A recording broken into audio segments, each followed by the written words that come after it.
കേരളത്തിന്റെ പേര് കേരളം എന്നാക്കുന്ന ബിൽ പാസാക്കി പാർലമെന്റ്. കേരളം എന്ന പേര് മാറ്റാൻ നരേന്ദ്രമോദി പ്രധാനമന്ത്രി ആകേണ്ടി വന്നുവെന്ന് കേന്ദ്രമന്ത്രി സുരേഷ് ഗോപി പറഞ്ഞു.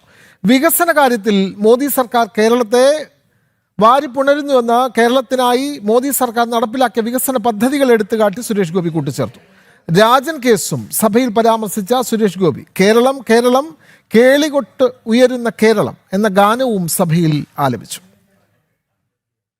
കേരളത്തിന്റെ പേര് ഔദ്യോഗികമായി കേരളം എന്നാക്കുന്ന ബില്ലിന്മേൽ രാജ്യസഭയിൽ നടന്ന ചർച്ചയിലാണ് കേന്ദ്രമന്ത്രി സുരേഷ് ഗോപി കേരളത്തിനായി നരേന്ദ്രമോദി സർക്കാർ നടപ്പിലാക്കിയ വികസന പദ്ധതികളും റെയിൽവേ മേഖലയിലെ വന്ദേ ഭാരത് അടക്കമുള്ള പദ്ധതികളും എടുത്തു പറഞ്ഞത്. പ്രേം നസീറിന്റെ ജന്മസ്ഥലമായ ചിറയിൻകീഴിലെ റെയിൽവേ സ്റ്റേഷന്റെ 2 വർഷം മുമ്പുള്ള ശോചനീയാവസ്ഥ ചൂണ്ടിക്കാട്ടി അമൃത് ഭാരത് റെയിൽവേ സ്റ്റേഷനുകളുടെ കാര്യവും കേന്ദ്രമന്ത്രി വിശദീകരിച്ചു. കേരള പിറവിക്ക് ശേഷം 50 വർഷത്തിന് മേലെയായി കേരളം എന്ന് വിളിക്കപ്പെടാൻ കേരളത്തിന്റെ സംസ്കാരത്തോട് ചേരുന്ന ഒരു നാമകരണത്തിലേക്ക് എത്താൻ ശ്രീ നരേന്ദ്രമോദി വേണ്ടി വന്നെങ്കിൽ പ്രേം നസീർ എന്ന് പറയുന്ന മഹാനൊക്കെ ജീവിച്ചിരുന്ന കാലത്ത് ചിറയിൻകീഴ് എന്ന് പറയുന്ന സ്റ്റേഷന്റെ അവസ്ഥ 2 വർഷം മുമ്പ് എന്തായിരുന്നു എന്ന് ഈ പറയുന്ന ആ പ്രദേശത്തുകാരനാണെന്നാണ് എന്റെ വിശ്വാസം. ശ്രീ എ റഹീം അടക്കമുള്ള ഈ കമ്മ്യൂണിസ്റ്റുകാരെല്ലാം ഒന്ന് ഓർത്തെടുക്കുന്നത് വളരെ നന്നായിരിക്കും. രാഷ്ട്രീയ വിമർശനങ്ങൾക്ക് മറുപടി നൽകിയ കേന്ദ്രമന്ത്രി വയനാടിന് നൽകിയ സഹായം ആഭ്യന്തരമന്ത്രി അമിത്ഷായും ധനമന്ത്രി നിർമ്മലാ സീതാരാമനും സഭയിൽ വിശദീകരിച്ചിട്ടുള്ളതും ചൂണ്ടിക്കാട്ടി.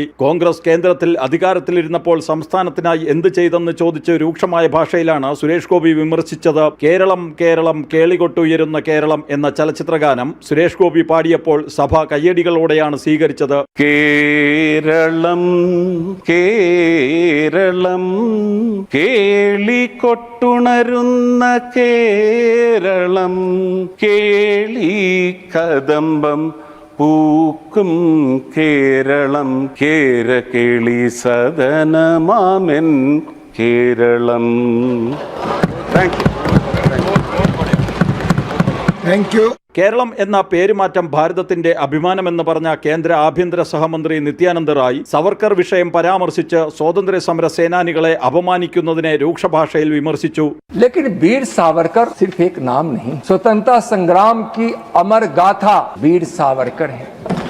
समर्पण बलिदान का नाम वीर सावरकर है. दृढ़ निश्चय का नाम वीर सावरकर है. अगर उन पर प्रश्न पूछे जाने पर अगर किसी शिक्षक को बर्खास्त कर दिया जाए तो इससे खराब बात कोई दूसरी हो ही नहीं सकती.